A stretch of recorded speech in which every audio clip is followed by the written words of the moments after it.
Now, your forecast first, sponsored by Matex Heating, Cooling, and Plumbing. Everybody, good evening to you as we come to you on this Tuesday night. A calm weather night across the area. Some clouds out there. Skies clearing, and that's going to allow for those temperatures to really start to tumble. They already started to do that. Now down below freezing in Champaign and Springfield at 31.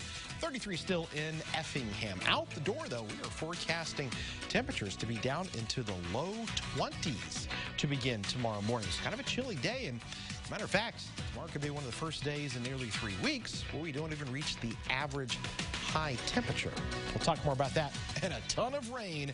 Big system heading our way by the end of the week. We'll show it to you coming up. WCIA 3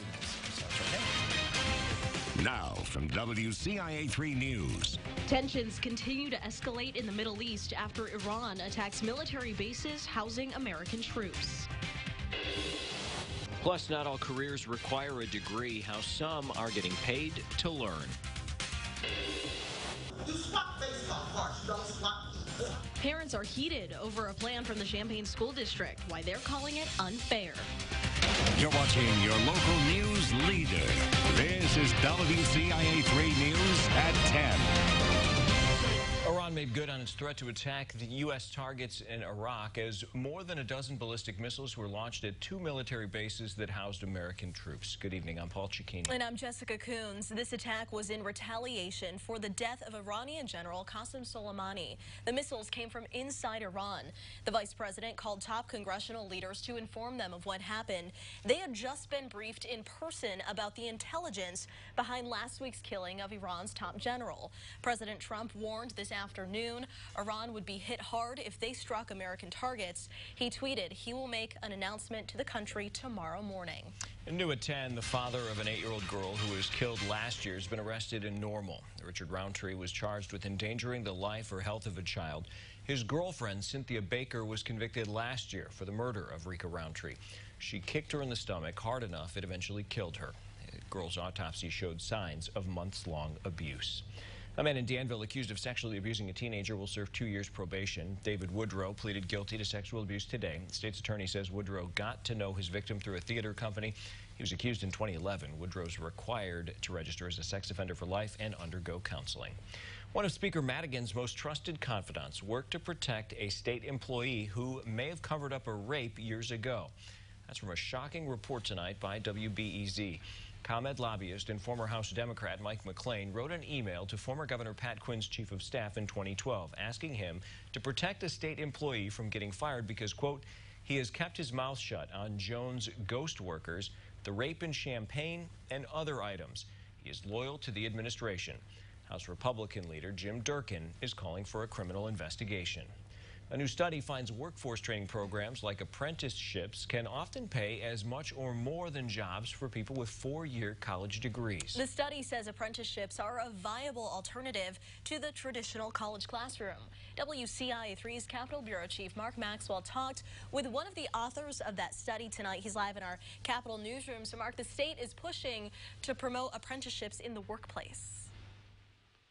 Jessica, good evening. The economy is changing and conventional wisdom along with it. Federal statistics show us that roughly 2 out of every 3 millennials will not get a traditional 4-year college degree, but through an apprenticeship pathway, they can still get a good-paying job without all that student loan debt. A new state program to promote these on-the-job training apprenticeships sort of flew under the radar a bit when Governor Pritzker briefly announced it during a press conference at the end of session last June. We hope to grow manufacturing, apprenticeships. Illinois launched a new $5 million tax incentive this new year to encourage companies to hire and train apprentices for skilled jobs. Sarah Graham is the executive director at the Land of Lincoln Workforce Alliance. She says while jobs numbers are good, employers are still in desperate need of workers with skills. There is a massive shortage. This push is specifically addressing that.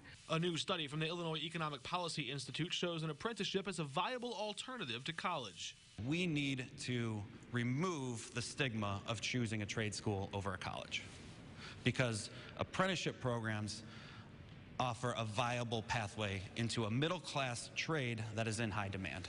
Policy Director Frank Manzo authored that academic study together with U of I professor Dr. Robert Bruno. You know, I have a bachelor's degree from the University of Illinois, and I have a graduate degree from the University of Chicago, and I have no idea how to build a bridge. Construction is not low-skilled work. It's very highly specialized work, and that specialized skill is learned in an apprenticeship program. It's on-the-job training, and it's a great model. Labor unions invented the apprentice model and got higher marks than their non-union counterparts in the study.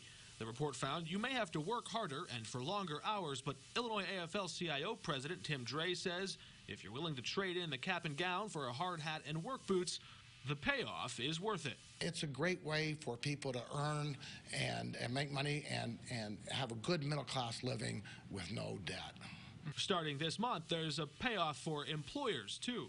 The majority of employers are still uncertain exactly what apprenticeships are and what that means for them. Tax credit up to $3,500 per apprentice. They would definitely see some tax benefits from that.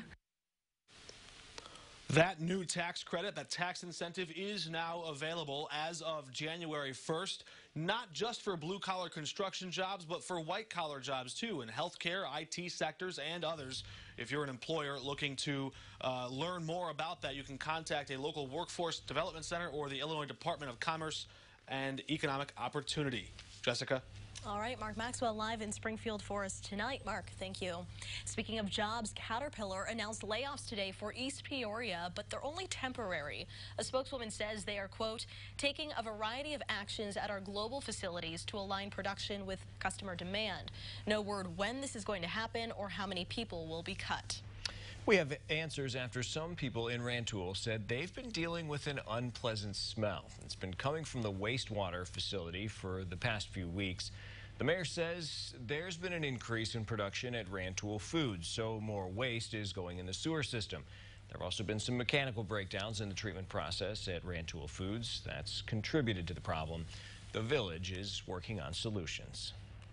We're all in the process right now of lining the wastewater lines that go from the hog plant to our disposal system to help keep down the stench as well.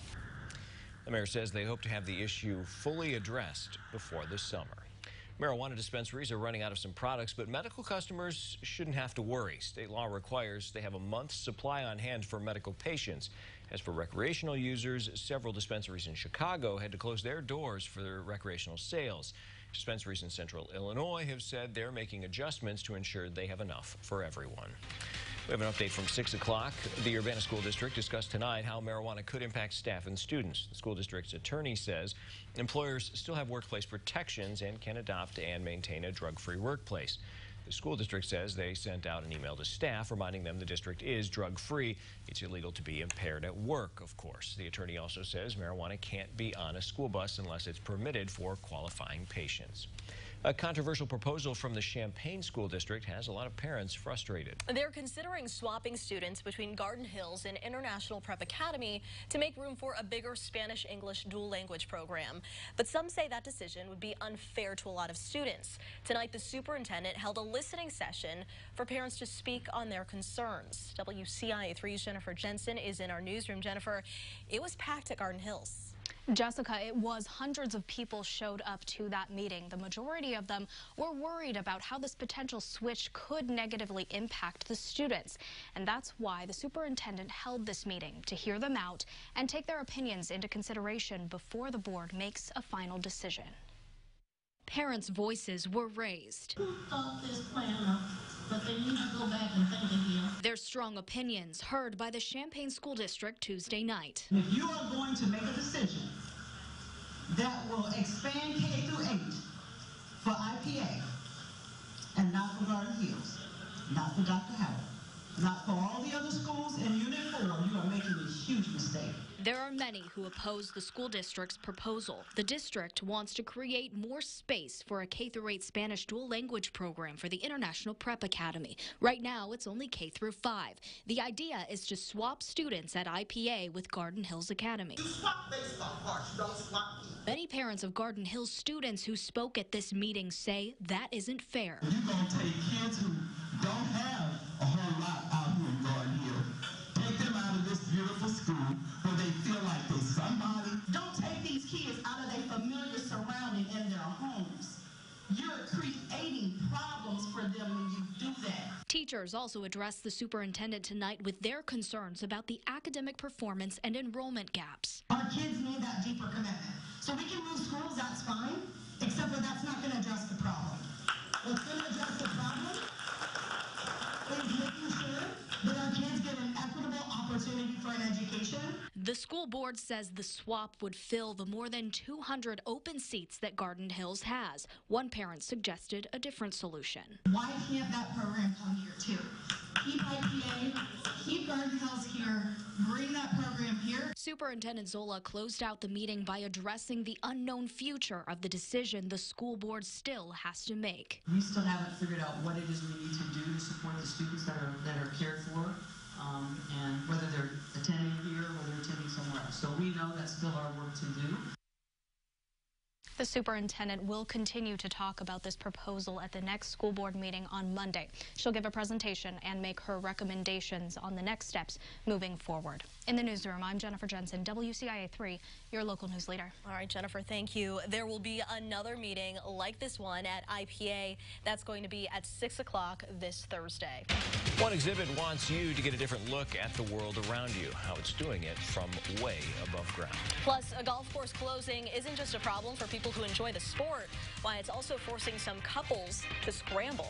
And it's a new era for Danville basketball, why it's everything the new coach could hope for.